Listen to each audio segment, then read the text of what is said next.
most of y'all know me, so I don't really need to introduce myself, I don't think, but we have this group and we're trying to get it going and we're trying to build it and we're trying to make it better, obviously. And I've been the president for over a year and it's been very slow moving, to be honest, probably due to me.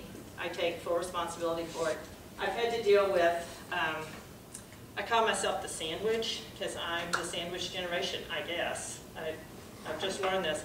But I have my elderly parents who are in their 80s, 86 to 88, who are independent living, and then I have 2 children with POTS. And so I'm stuck in between dealing with my seniors and dealing with my children, even though they all kind of work together. So I just heard the other day it's called the sandwich generation.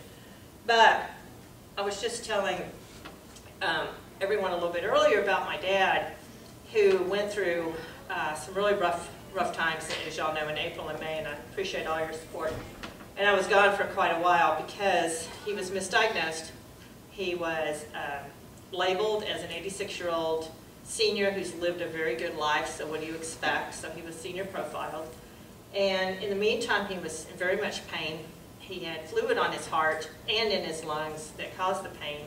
Consequently, his heart went into what they call fibrillation, and he ended up having 2 strokes, all due to the fact that it was senior profiling and they were not paying attention to what was really bothering him. And from that experience and from my daughter's experience, I have become a little bit stronger, if not mean, and I want to bring back what I've learned over the last 2 or 3 months and make sure that this group kind of changes, not its direction, but we want to make sure we don't fall into the pits of feeling sorry for ourselves. You know, being the patient, being succumbed to this, we are going to be empowered and we're going to make this thing rock. And so I've come up with a new plan, kind of with the help of a lot of people who've met with me and talked to me through all this, and so that's what I kind of want to go over tonight. It's nothing, no rocket science, nothing really new here. It's just, this is the deal. Here is our group. A lot of the members today can't even be here for many reasons. I'm going to just start real briefly with Rachel Horn, who a lot of you may not know Rachel yet, but you will. She has POTS, and she has worked with Dr. Suleiman, and she's been a great advocate for our group, helped start the group, and is an exercise guru and has dealt with POTS. She has been diagnosed under Vanderbilt. We have the Mayo side, we have the Vanderbilt side. She's kind of in the Vanderbilt side. Rachel has just announced that she's no longer going to school. She was really pushing herself, and she's pregnant. So she's expecting a baby April 1st. So we wish her well for that. She has a terrible cold tonight, or she would have been here tonight. So that's one. Let's see, Janice Wilbert, who is doing our website and wants to participate in our website and help build it. Janice does these websites on the side. She's terrific at these. The new websites where you can go and do like a video presentation thing. It's beautiful. She does a great job with that. But she's had a very serious tachycardia syndrome episode for over 36 hours this week, and she's been fighting POTS for quite a while. So Dr. Suleiman has put an implant in her, and they're trying some shock to the valves that aren't opening and closing properly.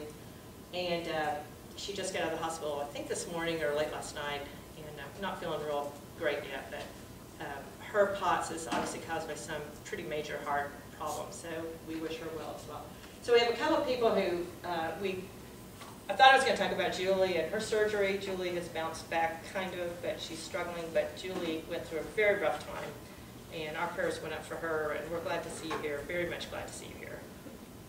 We know you went through a very tough time. Am I missing anybody that was sick that can't come tonight? I can't remember. I know there was one other person who's sick. I couldn't make it. But, anyway, let me move on. For those of you who don't know, we are getting ready to go nonprofit officially with the IRS, and that will be done in the next month. Before we do that, we're going to elect a new board. We've changed the bylaws to reflect a new board. And so we have to make some changes. And so our mission statement is dedicated to raising awareness and providing support to patients and caregivers. This is a really important one right here, providing support to patients and caregivers. That means if you're here and you need support, we're here for you. It doesn't mean you have to help with the group, you have to do anything. It just means you're here for support. If you want to help, that's fine. If you want to get involved, that's fine. But there are times in our lives when you just can't always, help. But we're here to give you support, always. And then we want to promote all of these things, the education, the research, the diagnosis, and the treatment for dysautonomic illness. And we want to push that, and we want to make this group empowered going forward. I recently saw on CNN where another sandwich individual lady has written a book called The Empowered Patient, and it was because her mother went through what my father went through, and she's written a book. So I have that on order from Amazon. I'm going to read it, and maybe I can report back on it and give some ideas that she's come up with of being very empowered and researching and talking to doctors. And if they don't work with you, then you go find a doctor, that will work with you. And gone are the days where we walk in and they give you 10 minutes and tell you to come back in 3 months. We're not going to do that anymore.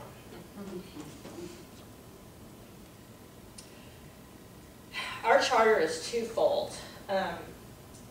We were initiated by patients diagnosed with dysautonomia and health professionals. Dr. Suleiman was pretty instrumental in getting this group going with his finances and his ties to Medical City. We are independently governed by member firms, and we're going to be funded only by donations. We will not be funded by membership dues. We had talked about that, and we're not. We're only going to be funded by donations. It favors no individual members. This is in the benefit of the whole group, and we will work with medical communities and patients and caregivers and offer our support. That's our charter, and that states that we are not going to favor any particular hospital, any particular doctor, any particular patient, any particular anything. Okay? So we promote awareness of autonomic nervous system disorders. It's not just POTS, and it's POTS with whatever is causing POTS. So it's very, it's not general, but it's comprehensive, and we want it to stay comprehensive. We want to advance education. We want to get material out there. We want to get to our schools. I think the students have had a very, very nasty, ugly time in their schools trying to deal with this and also go to school. It is just nasty, and it shouldn't be that way. They should get the care that they need. And just because they don't have an oxygen mask stuck to their nose or something, I don't know what they need. A cast, maybe, I don't know. They need something to show, because everybody knows you look perfectly normal, and it's a very, very tough thing. And consequently, it eats on their self-confidence. So, and I have 2 kids, both have suffered with that. And like I said, I'm starting to change my the way I look at things. And then we want to fund research if we can. And that will be as we grow, that we can actually have fundraisers, huge fundraisers, and raise money to put back into research, and then we're going to become known for that. And hopefully we'll get this thing big and strong in very short order. Dysautonomia is a very serious syndrome and condition. I don't care what anybody says. I don't care how we try to make light of it, how we humor ourselves and we joke and we stuff, but it's very serious. And it does require us being empowered. I mean, this is my new thing. So sorry I'm a slide on it, but I am determined that if my son wants to go to school next year, he's going to go to school. He's going to go to public school, and I'm going to just force it down their throats until they get it. I am tired of them saying it's on his head, he's lazy, and he's a 17-year-old boy. I've had it. So part of what our mission and our charter is to empower the caregiver, which is me, empower the patient, which is you, empower the communicator, which is our group, and our group goes out and we are strong, and together we empower the mission of our group, and that's my pep talk for the night. You don't have to participate if you don't want to, you can just come to the meetings, or if you want to help, you certainly can, because we have lots of roles to fill. When we first started TADA, we started with a 4-member board. Basically a president, vice president, or chair, vice chair, secretary, and treasurer, and that was it. I met with a couple of attorneys, 2 different attorneys, one for nonprofit, one for profit, just to get 2 things. They both have done pro bono work for our group and are helping. Their recommendation was always have an odd number board And if you really want to grow this group and you want it to be statewide and you eventually want to go national, then we need a much bigger board. So we're bumping the board to 9 members, from 4 to 9 members. That means there's room for everybody here to participate and to be a part of it. We're still going to have the four basic offices, what they call offices. These 4 positions will be elected. Well, they'll all be elected. But these are the 4 that will be on the bylaws as they're submitted to the IRS. So if you're comfortable with your name being, part of what goes to the government, that's the top 4 will be officers of the group. With each director, or board of directors, with each director, we're going to have committees that go under each one, so that the director can not bear the brunt and bear the burden of all the work. All of us are volunteers. All of us are either in school or we work or we have families, and we cannot do all of this all the time well. We have to work together and we have to work as groups.